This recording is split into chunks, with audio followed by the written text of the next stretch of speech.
The alarm bells rang through the great hall of the Galactic Council. Red lights flashed on every wall as hundreds of alien beings rushed to their seats. Something terrible had happened, and everyone could feel it in the air. Ambassador Kithanara, from the Veltari planet, stood at the center of the room. Her blue skin looked pale, and her forearms shook as she held up a datapad. The tall, thin alien looked around at all the different species watching her. There were the bird-like Silthians with their golden feathers, the rock-skinned Archtuvians, who moved slowly but thought deeply, and the proud warrior Corvani with their sharp teeth and red eyes. All of them waited to hear the bad news. "Friends of the Council," Kithanara began, her voice cracking with fear. "We have received a distress call from Xerion Prime. The mining colony has been attacked." A wave of worried sounds filled the room. Xerion Prime was not just any planet. It was home to 3 million people from 12 different worlds. Families lived there in peace, working together to mine valuable crystals that powered ships across the galaxy. Children played in parks while their parents worked in the deep mines. It was supposed to be safe. "The Krekstar raiders have taken the planet," Kithanara continued. "They came in the night with 50 warships. The colony had no weapons to fight back. The raiders have enslaved everyone. Men, women, children, elders. All of them are now prisoners." The room erupted in angry voices. The Silthian representative, Ambassador Lorwyn, stood up. Her beautiful golden feathers ruffled with anger. "This is unacceptable. The Krekstar have gone too far this time. We must act immediately." Prime Minister Zektoth of the Unified Colonies nodded his large head. His gray skin turned darker when he was upset, and right now he looked almost black. "Yes, but we must be careful. The Krekstar are not just raiders anymore. They are smart. They have placed the civilians in front of their weapons. If we attack, innocent people will die." The warrior Corvani delegate, General Vexcon, slammed his clawed fist on his desk. "Then we challenge their leaders to single combat. It is the honorable way. Their strongest fighter against ours. Winner takes all." "That could take months to arrange," said Dr. Nilvar from the Archtuvian delegation. His stone-like face showed no emotion, but his voice carried worry. "By then, how many will have died? The Krekstar do not treat their slaves well. They work them until they drop, then leave the bodies for the others to see." The debate went on, for hours. Some wanted to try talking to the raiders first. Others suggested a slow, careful attack that would take many months to plan. The Silthians proposed sending gifts and trying to buy the prisoners back. Each idea had problems, and while they talked, people were suffering. In the back corner of the Great Hall, 3 humans sat quietly at a small table. Captain Jake Morrison was a man of 45 years with gray hair and tired eyes that had seen too much war. Next to him sat Lieutenant Amy Parker, a young woman with short brown hair and a sharp mind for military planning. Dr. Carl Hayes, their science advisor, was older, with a white beard and gentle hands that had helped many different alien species. The humans had only joined the Galactic Council 5 years ago, when other species first found Earth. Most aliens were still not sure what to think about humans. They had heard stories about Earth's history, the wars, the weapons, the way humans seemed to solve every problem with fighting. Some aliens were curious about humans, but many were afraid. As the argument continued, several alien delegates looked over at the human table with nervous expressions. Everyone knew that humans were different from other species. They were younger, more aggressive, and they had ideas about war that made even the warrior Corvani uncomfortable. Finally, Ambassador Kithanara noticed the humans sitting quietly. She had almost forgotten they were there. "Captain Morrison," she called out, her voice tired from hours of debate. "Do the humans have any thoughts on this crisis?" The room grew quiet. All eyes turned to the human table. Captain Morrison stood up slowly. He was not tall compared to many aliens in the room, but something about the way he moved made others pay attention. His voice was calm and steady when he spoke. "We can have them out in 72 hours. The silence that followed was complete.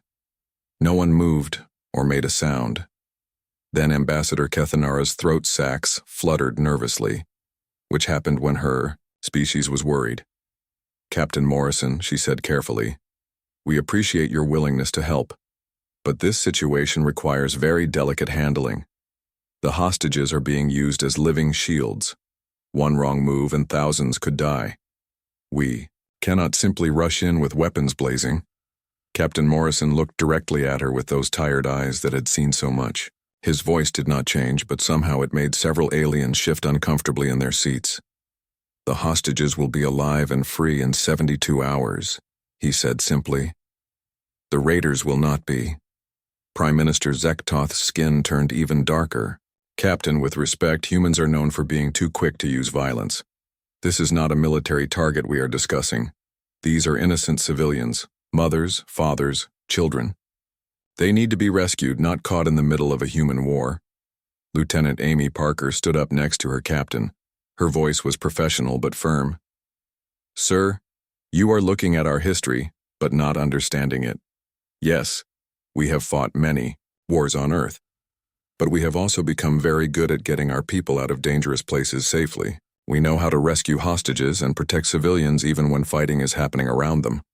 Dr. Carl Hayes joined the conversation, his gentle voice carrying the wisdom of someone who had spent years studying alien cultures. The Krextar are not like other species here. They do not understand diplomacy or honor codes. Their society is built on fear and showing strength. They only respect power that is greater than their own. Every day we wait to act. More innocent people die. Ambassador Laura Wynne raised one elegant hand. Her golden feathers were still ruffled with worry. But surely there must be another way. A way that does not involve doing what humans do best. The words hung in the air like a challenge. Everyone in the room knew what she meant. Humans fought wars differently than other species. They studied their enemies, learned their weaknesses, and adapted faster than anyone else. When humans went to war, they did not just want to win. They wanted to make sure their enemies could never threaten anyone again. Captain Morrison looked around the room at all the different aliens. He saw fear in many of their eyes. Not fear of the Krextar raiders, but fear of what the humans might do. He understood their worry, but he also understood something they did not. The choice is yours to make, Morrison said to the council. But while you are sitting here talking about the best way to handle this, real people are dying on that planet. Children are watching their parents get beaten. Families are being torn apart. We are ready to go right now and end this. He sat, back down, and the room fell silent again. The other species looked at each other uncertainly. They all knew that if they said yes to the humans, there would be no going back. Once humans started a rescue mission, they did not stop until it was finished. But they also knew that every hour they waited, more innocent people suffered. And maybe, just maybe, sometimes you needed someone willing to do terrible things to bad people in order to save good people. The debate was far from over, but now everyone understood that there was one species in the galaxy willing to act while others talked. The question was whether the galaxy was ready for what humans called justice. The emergency meeting continued as more alien delegates voiced their concerns about letting humans handle the rescue mission. Prime Minister Zektoth stood up again, his gray skin now almost black with worry. He activated a holographic display that filled the center of the room with images and data. Look at this, he said, pointing at the floating pictures. This is human history. War after war after war. They fought 2 massive wars that covered their entire planet. Millions died. They created weapons that could destroy whole cities in seconds. They have never found a problem they did not try to solve with violence. The holographic display showed images from Earth's past, battles, explosions, soldiers marching across destroyed landscapes. The alien delegates watched with growing unease as the pictures changed from ancient sword fights to modern warfare with machines that flew through the sky dropping bombs. Ambassador Laura Wynne of the Silthians shook her golden feathers in distress. Look at these tactics they used. They would burn entire forests to deny hiding places to their enemies. They would destroy bridges and roads to stop supply lines. They fought in ways that harmed not just soldiers but everyone around them. General Vexcon of the Corvani studied the display with his red eyes. Even though his own species were proud warriors, what he saw made him uncomfortable. These humans do not fight with honor. They do not challenge their enemies to fair combat. They attack from hiding, use tricks and lies, and strike when their enemies are not ready. This is not the way of warriors. Dr. Neilvar from the Archtuvians added his slow, careful voice to the discussion. According to our research, humans have been fighting wars for their entire recorded history. Even when they had peace, they prepared for the next war. Their whole society seems built around the idea that conflict is always coming. Captain Morrison listened to all of this without showing any emotion on his face. But Lieutenant Amy Parker could see that her captain was getting tired of the accusations. She stood up and walked to the holographic display, pulling out her own datapad. "You are all looking at our history, but you are not seeing the whole picture," she said firmly. Her voice carried the confidence of someone who had studied military tactics her entire career. "Yes, we have fought wars, but look at what we learned from them." Amy activated her own holographic display. New images appeared showing human rescue operations, medical teams helping wounded soldiers, and careful evacuations of civilians from dangerous areas. "We learned how to get our people out of impossible situations," she continued. "We developed ways to fight precisely, hitting only the targets we need to hit while keeping innocent people safe. Every war taught us better ways to protect those who cannot protect themselves." Dr. Carl Hayes joined his colleague at the display. His gentle voice made the alien delegates listen more carefully. "The Krekstar Raiders follow a very simple social structure. Their leaders stay in power by being more brutal than anyone else. They respect only strength that is greater than their own. Diplomacy means nothing to them because they see it as weakness." He changed the display to show information about Krekstar culture. Images of their harsh society appeared, showing how they treated prisoners and the weak. "Every day we spend talking, they are proving their dominance over the people of Zerion Prime. They will work the prisoners harder, give them less food, and punish anyone who shows defiance. This is how they maintain control." Ambassador Kethanara looked at the information with growing horror. Her blue skin had gone pale as she realized what was happening to the people they were supposed to save. "But surely we can negotiate with them, offer them something they want in exchange for the prisoners." "What could we offer that they do not already have?" Dr. Hayes asked quietly. "They have 3 million slaves working in valuable crystal mines. They have hostages they can use to prevent any military action against them. From their point of view, they are in the perfect position. Why would they give up any of that for promises or trade agreements?" Lieutenant Amy Parker pulled up more data on her display. "We have studied the Krekstar for years since they first appeared in this part of the galaxy. They have raided 17 different colonies. Each time the victims tried to negotiate or offered ransom. The raiders took the money and kept the slaves anyway. They only release prisoners when they are facing a threat they cannot handle."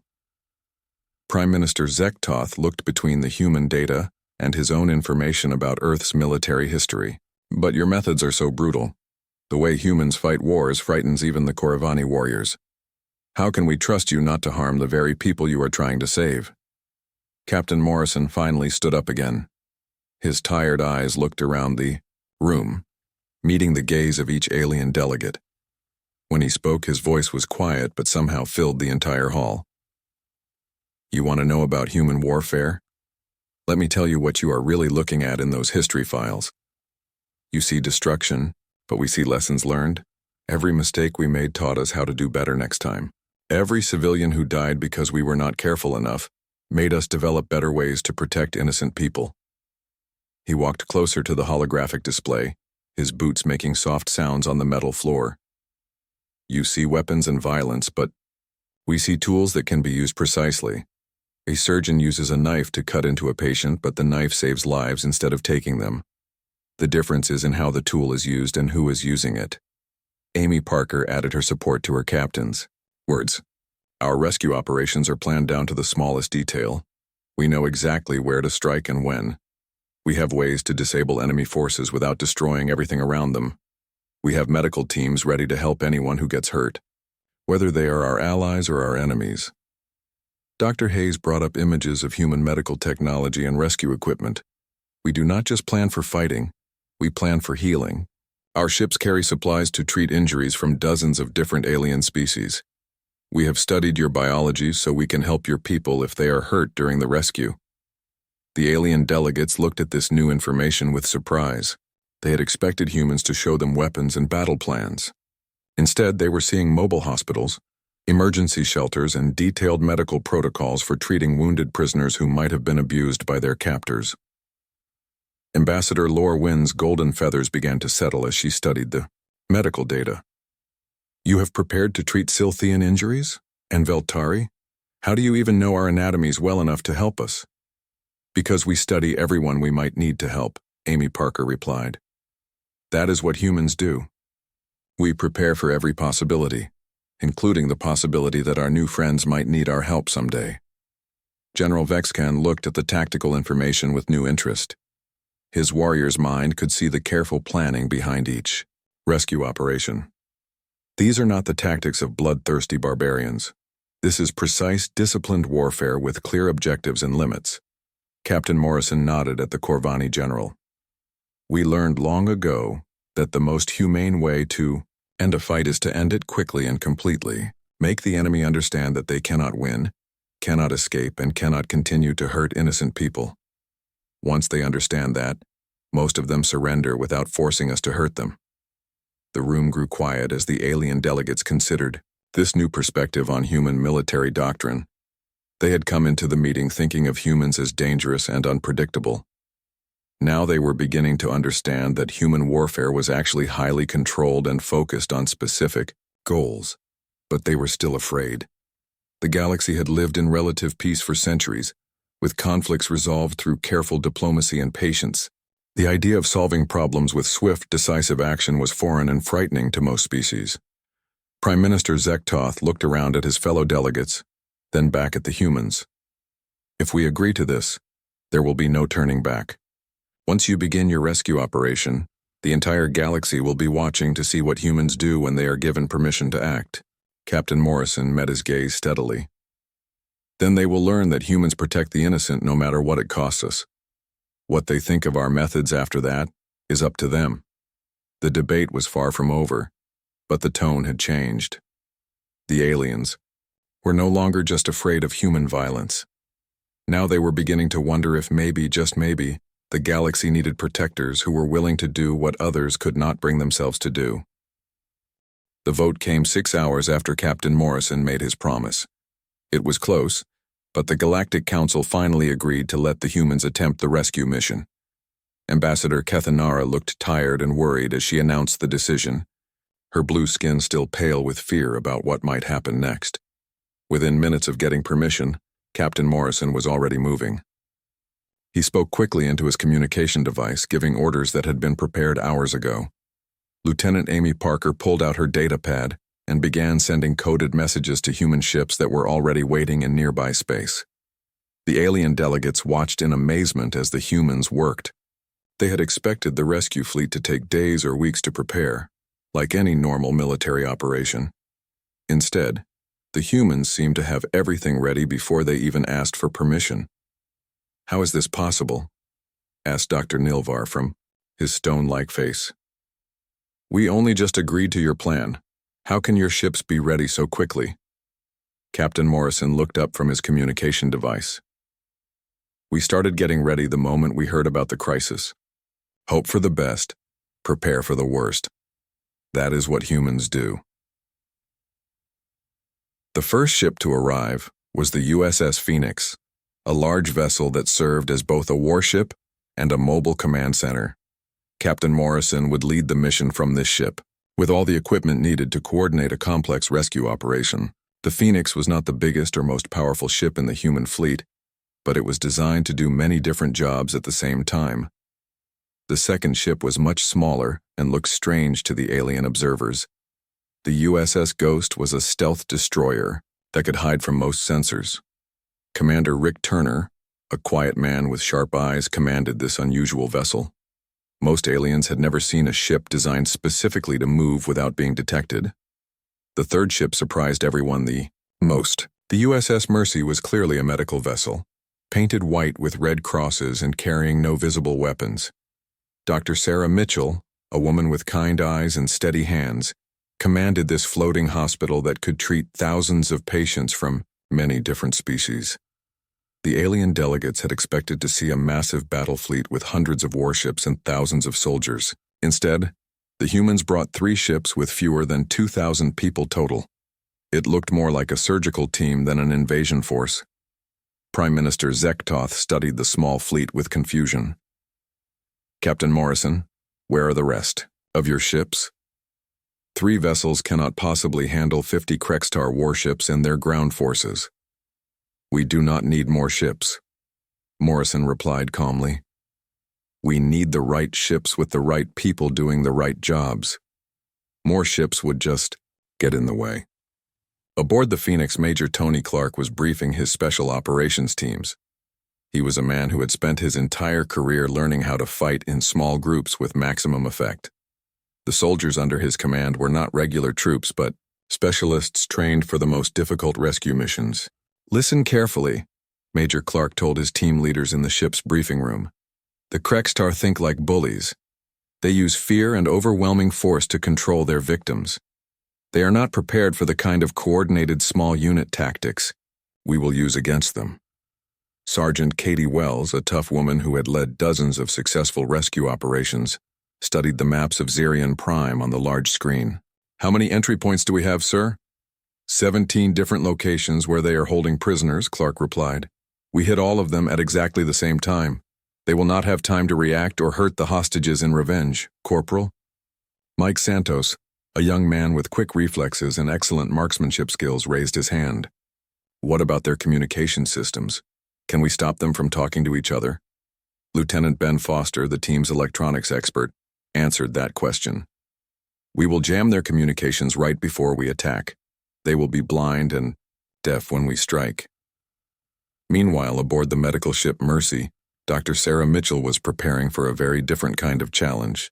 Her medical teams had to be ready to treat injuries from 12 different alien species, each with completely different biology and medical needs.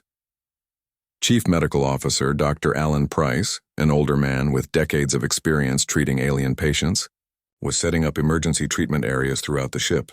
"Remember, we might be dealing with radiation poisoning from the crystal mines, malnutrition from poor feeding, and psychological trauma from months of abuse." Head nurse Linda Gray, a woman known for her ability to stay calm during any crisis, was organizing medical supplies.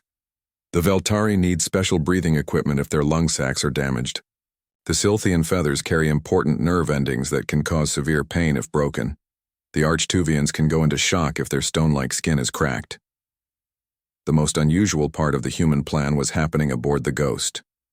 Commander, Rick Turner's stealth ship had begun broadcasting very specific messages on all Krextar communication frequencies. The messages were being delivered by Staff Sergeant Maria Lopez, a woman who had spent years learning the languages and cultures of dozens of alien species. But these were not normal diplomatic messages or threats. Instead, Maria was telling the Krextar detailed stories about human military history. She spoke in their own language about battles from Earth's past, explaining exactly how human soldiers had defeated enemies who thought they were unbeatable. The alien observers monitoring these broadcasts were disturbed by what they heard. Maria told the raiders about military tactics that had broken much larger forces. She described the patience of human soldiers who would wait for weeks to get the perfect shot at an enemy leader. She explained how humans had defeated opponents by understanding their psychology and using their own fears against them. "Why are you telling them these stories?" asked Ambassador Lorwyn, her golden feathers ruffled with concern. "Are you trying to frighten them?" Commander Turner looked at her with those sharp eyes that missed nothing. "Fear is a weapon, just like any other tool. The Krextar have been using fear to control innocent people. Now they get to learn what it feels like to be afraid." As the small human fleet approached Zerion Prime, Captain Morrison received one final message from the Galactic Council. Ambassador Kethanara's voice carried barely hidden worry as she spoke. "Captain Morrison, please remember that the entire galaxy will be watching how you handle this crisis. How you conduct this rescue operation will determine what other species think about humanity for many years to come. The reputation of your entire species rests on what happens in the next few days." Morrison listened to the message while standing on the bridge of the Phoenix, surrounded by his officers and crew. Lieutenant Amy Parker stood at his right side, ready to coordinate communications with all the rescue teams. Commander Lisa Stone, his tactical officer, monitored the enemy positions on her screens. Dr. Carl Hayes prepared to advise on alien cultural issues that might come up during the rescue. When the message ended, Morrison was quiet for a long moment. Then he activated the communication system that would broadcast his response to the Galactic Council and every ship in the human fleet. Ambassador Kethanara, I understand your concerns about our reputation, but I want to make something very clear to you and everyone else who is listening. We are not here to make the galaxy like us or approve of our methods. We are here to save innocent people who are suffering, while others debate the best way to help them. He paused, looking out at the stars ahead where Zirion Prime waited with its 3 million prisoners. The galaxy will learn that when innocent people are in danger, humans will come to help them. We will use whatever methods are necessary to get those people to safety. What other species think about those methods is much less important to us than making sure families get to go home together. The communication ended and the human fleet continued toward its destination. Behind them, the alien delegates of the Galactic Council watched nervously, wondering if they had made the right choice in trusting humanity's promise to rescue the prisoners. Ahead of them, 50 Krekstar warships waited around a planet full of slaves who had given up hope of ever being free again. The raiders had no idea that their worst nightmare was about to arrive in the form of 3 small human ships, carrying people who had spent centuries learning how to fight wars and save lives at the same time. The rescue operation was about to begin, and the galaxy would finally see what humans really meant when they promised to protect the innocent. The rescue operation began at 3 in the morning, local time on Zirion Prime. The planet was dark and quiet, with most of the prisoners forced to sleep on the hard floors of overcrowded buildings. The Krekstar guards had grown lazy after months of controlling people who seemed too weak and scared to fight back. Commander Rick Turner's stealth ship Ghost had been broadcasting psychological warfare messages for 12 straight hours. The effects were already showing among the Krekstar raiders. Their communication channels filled with nervous chatter as lower-ranking soldiers asked their leaders about the human stories they had been hearing. Staff Sergeant Maria Lopez continued her broadcasts in perfect Krekstar language, telling them about human military victories that seemed impossible. She described how small groups of human soldiers had defeated much larger armies by using superior tactics and refusing to give up. Her voice was calm and professional, which somehow made the stories even more frightening. The humans fought for 4 years in what they called World War II. Maria's voice echoed through Krekstar communication systems. When their enemies surrounded one of their cities, the humans did not surrender. They ate rats and burned furniture for warmth, but they never stopped fighting. When it was over, the enemy army had been completely destroyed. On the bridge of the Phoenix, Captain Morrison watched as his plan began to unfold. Lieutenant Amy Parker coordinated with all the rescue teams through secure channels that the Krekstar could not hear. Commander Lisa Stone tracked the positions of enemy ships and ground forces on her tactical display. All teams report ready, Amy announced. Medical teams standing by. Electronic warfare systems prepared to jam enemy communications. Morrison nodded. Begin the operation. The first phase was invisible to most observers. Lieutenant Ben Foster and his electronics team activated jamming equipment that cut off all Krekstar communications instantly. The raiders could no longer talk to each other or coordinate their defenses. Each group was suddenly alone and blind. The same moment, Major Tony Clark's special operations teams launched from the Phoenix in small, fast ships that could land anywhere. These were not large assault vehicles, but small craft designed to carry 6 to 8 soldiers each. The teams had trained for months to work together even when they could not communicate with each other. Sergeant Katie Wells led the first team to land near the main prison compound. Her soldiers moved through the darkness like ghosts, using night vision equipment and sound dampeners that made them nearly invisible and completely silent. They had studied the layout of the Krekstar facility for hours and knew exactly where every guard post was located. The Krekstar sentries never saw them coming. Using non-lethal weapons that could knock out an enemy without killing them, Wells and her team disabled 6 guards in less than 2 minutes. The weapons made no sound and left no visible marks, so other guards did not realize anything was wrong. Corporal Mike Santos led his team to the crystal mines where hundreds of prisoners were forced to work in dangerous conditions. The Krextar had placed guards with explosive devices that could collapse the mine tunnels if they felt threatened. Santos and his soldiers had to move very carefully to disable these weapons before rescuing the miners. The most difficult target was the central command post where the Krextar leaders controlled the entire operation. This was heavily guarded and filled with sophisticated equipment that could detect most intruders. But the humans had studied Krextar technology for years and knew its weaknesses. Lieutenant Ben Foster's team used electronic devices to make the Krextar sensors show false readings. The guards saw their equipment working normally, but the displays showed empty corridors while human soldiers moved through the building right past them. Meanwhile, aboard the medical ship Mercy, Dr. Sarah Mitchell and her teams were already treating the first rescued prisoners. The condition of these people was worse than expected. Many showed signs of severe malnutrition, untreated injuries, and psychological trauma from months of abuse. Chief Medical Officer Dr. Alan Price worked quickly to stabilize a Veltari family, whose breathing sacs had been damaged by toxic fumes in the mines. "Get me oxygen equipment designed for their physiology," he called to his nurses, "and prepare the surgical suite for emergency lung repair." Head nurse Linda Gray was treating a group of Scythian children whose golden feathers had been deliberately broken by cruel guards. The damage caused severe pain because the feathers contained nerve endings that connected to their nervous systems. "We need the special painkillers that work on their species," she told her medical team, "and very gentle bandages that will not cause more damage." The psychological warfare campaign was having a greater effect than expected. Krextar soldiers who had seemed confident and cruel just hours before were now jumping at shadows and arguing with each other. Many had heard stories about human tactics that broke their enemies' will to fight. One group of raiders barricaded themselves in a storage building and refused to come out.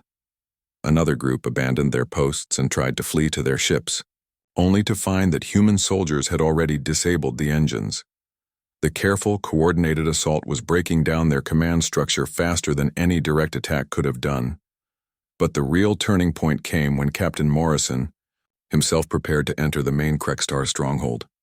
This was the most dangerous part of the operation, where the raider chieftain held over 800 hostages as his final protection against any rescue attempt.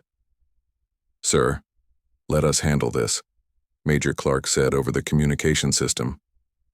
"That building is too heavily defended for you to enter safely." Morrison checked his equipment one final time. He carried no heavy weapons, just a sidearm and various non-lethal devices. "Sometimes a leader has to do the job personally, Major. Keep your teams in position and be ready to move if this goes wrong." Lieutenant Amy Parker watched her captain prepare to walk into what might be a trap. "Jake, you do not have to prove anything to these aliens. We can find another way." Morrison looked at her with those tired eyes that had seen too much war. "Amy, those people in there have been prisoners for months. They have given up hope of ever going home. They need to see that someone is willing to risk everything to save them. It has to be me." Dr. Carl Hayes provided the final piece of intelligence Morrison needed. "The Krextar chieftain is named Vextor the Cruel. His power comes from being more brutal than anyone else. If you show him that you are not afraid, it will confuse him. Krextar society has no experience dealing with opponents who cannot be intimidated." Morrison walked toward the stronghold carrying a white flag of truce. The building was surrounded by Krextar warriors with heavy weapons, but they seemed nervous and uncertain. Their communications were still jammed, and they had no idea what was happening to their fellow raiders across the planet. As he approached the main entrance, Morrison could see hundreds of prisoners through the windows. They looked weak and scared, pressed together in overcrowded rooms while armed guards watched them. Many were injured or sick from the harsh conditions they had endured. The Krextar chieftain met him at the entrance. Vextor was a large, muscular alien with scarred skin and cruel eyes that had watched many people suffer. He carried weapons that could kill Morrison instantly, and he was surrounded by his most loyal soldiers. "So the humans send one man to face me," Vextor growled in broken, galactic common language. Do you think your species is so much better than mine that one of you equals many of us?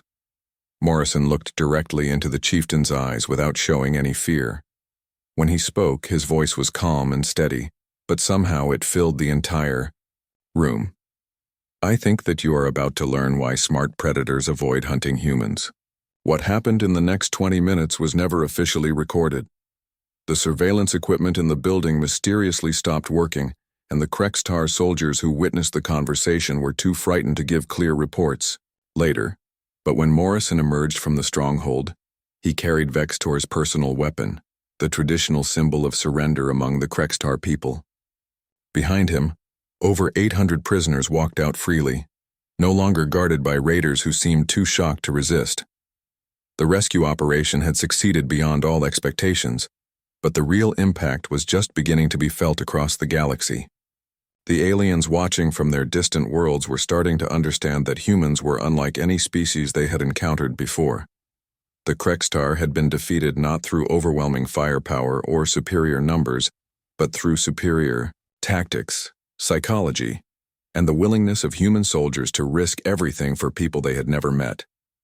As the last prisoners were brought aboard the medical ships, the galaxy prepared to learn what it really meant when humans promised to protect the innocent. 71 hours after the rescue operation began, the last Krextar raiders surrendered. The final group of 20 soldiers walked out of their hiding place with their hands raised, too frightened and confused to continue fighting. They had heard what happened to their chieftain and decided that surrender was better than facing angry humans. The numbers amazed everyone who had been watching from across the galaxy. Of the 3 million people who had been taken prisoner, 47,000 were rescued alive and mostly unharmed. The casualties were less than 2%, far lower than anyone had thought possible. Most of the injuries were from the months of abuse the prisoners had suffered before the rescue, not from the fighting itself. The Krextar raiding fleet of 50 warships was completely neutralized. Most of the ships were captured intact with their crews taken prisoner. Only 6 ships managed to escape, and their crews spread stories throughout the criminal underworld about the terrifying effectiveness of human tactics. Dr. Sarah Mitchell and her medical teams worked around the clock, treating the rescued prisoners. The medical ship Mercy had become a floating hospital where doctors and nurses from many different species worked together to help the survivors. The humans had invited alien medical experts to join the effort, showing that they valued cooperation as much as military success. Chief Medical Officer Dr. Alan Price discovered that many of the prisoners had been forced to work with dangerous crystal dust that damaged their lungs. We need to develop new treatments for crystal poisoning, he told Dr. Mitchell. This affects at least 6 different species in different ways. Head nurse Linda Gray organized the evacuation of the most seriously injured patients to better equipped hospitals on nearby planets. The children are recovering quickly now that they feel safe, she reported, but some of the adults will need months of therapy to deal with what they experienced. The debriefing sessions with the Galactic Council revealed how sophisticated the human approach had actually been. What the aliens had seen as bloodthirsty aggression was actually carefully planned psychological warfare, combined with precise use of force. Ambassador Kethanara reviewed the operation reports with Captain Morrison, Lieutenant Amy Parker, and Dr. Carl Hayes in the council chambers. Her blue skin had returned to its normal color now that the crisis was over, but her voice still showed amazement at what the humans had accomplished. Your methods were very different from what we expected, Captain Morrison, she admitted. We thought you would arrive with massive firepower and destroy everything in your path. Instead, you used the minimum force necessary and saved almost everyone. Morrison nodded calmly. We learned a long time ago that the most humane way to end a conflict is to end it quickly and completely. The Krextar understood only strength and fear, so we showed them both. But we also showed them mercy when they surrendered. Dr. Carl Hayes brought up detailed charts showing how the human plan had worked. We studied Krextar psychology and social structure for years before this. Crisis happened. We knew that if we could break their command structure and make them afraid, most of them would surrender rather than fight to the death. Lieutenant Amy Parker added her own analysis. The key was hitting all their positions at exactly the same time while cutting off their communications. They could not coordinate a defense or use the hostages against us. Each group thought they were facing a much larger force than they actually were. The reaction from the broader galactic community was mixed but ultimately positive. Many species admitted that while human methods made them uncomfortable, the results could not be argued with. The rescued prisoners themselves testified that the humans had treated them with kindness and respect throughout the operation. A Veltari family that had been saved from the crystal mines spoke to reporters about their experience. The human soldiers were very gentle with our children, the father said. They gave us food and water immediately, and their doctors treated our injuries without asking for payment. A group of Silthian elders praised the human medical teams. They had studied our biology so carefully that they knew exactly how to treat our damaged feathers. We did not expect such knowledge and compassion from warriors. Even some Archtuvian leaders, known for their slow and careful thinking, admitted that human methods had been effective. Perhaps there are times when swift action serves peace better than long deliberation, one ancient counselor said. The most important change came in how criminal organizations viewed human space. The few Krextar who had escaped spread detailed accounts of the rescue operation throughout the galaxy's underworld. Pirates and raiders began avoiding any system that might be protected by humans. 6 months after the rescue, Captain Morrison was promoted to Admiral and given command of a new organization called the Human Rapid Response Division, the Galactics. Council had voted to establish this force after realizing that sometimes the galaxy needed protectors who were willing to do what others could not or would not do. Morrison's original team formed the core leadership of the new division. Commander Lisa Stone became his deputy commander, responsible for coordinating with other species' military forces. Major Tony Clark was promoted to colonel and put in charge of all tactical operations. Dr. Sarah Mitchell became the chief medical officer for the entire division. Lieutenant Amy Parker, now promoted to commander, established training programs where humans taught other species about rapid response tactics and precision rescue operations. We are not trying to make other species fight like humans, she explained to alien military leaders. We are sharing what we learned so that everyone can protect innocent people more effectively. The new division's first major test came when space pirates attacked a passenger ship carrying diplomats from 7 different worlds. The human response team arrived in 18 hours and rescued all the hostages without a single casualty. The pirates were captured alive and turned over to galactic authorities for trial. Dr. Carl Hayes, now serving as the division's chief cultural advisor, established protocols for working with different alien species during crisis situations. Every species has different needs and fears, he taught new recruits. Understanding those differences can mean the difference between a successful rescue and a tragedy. The medical innovations developed during the Xerian Prime rescue became standard procedures for multi-species emergency response throughout the galaxy. Dr. Sarah Mitchell's techniques for treating crystal poisoning saved thousands of lives on mining worlds. Her cross-species medical protocols were adopted by hospitals everywhere. 1 year after the rescue, a memorial was built on Xerian Prime, honoring all the victims of the Krextar raids. At the ceremony, representatives from all 12 species that had been enslaved spoke about their gratitude. But the most meaningful moment came when the children who had been rescued presented a simple plaque to Admiral Morrison. The plaque was written in 12 different languages, but the message was the same in all of them. To the humans who came when no one else would.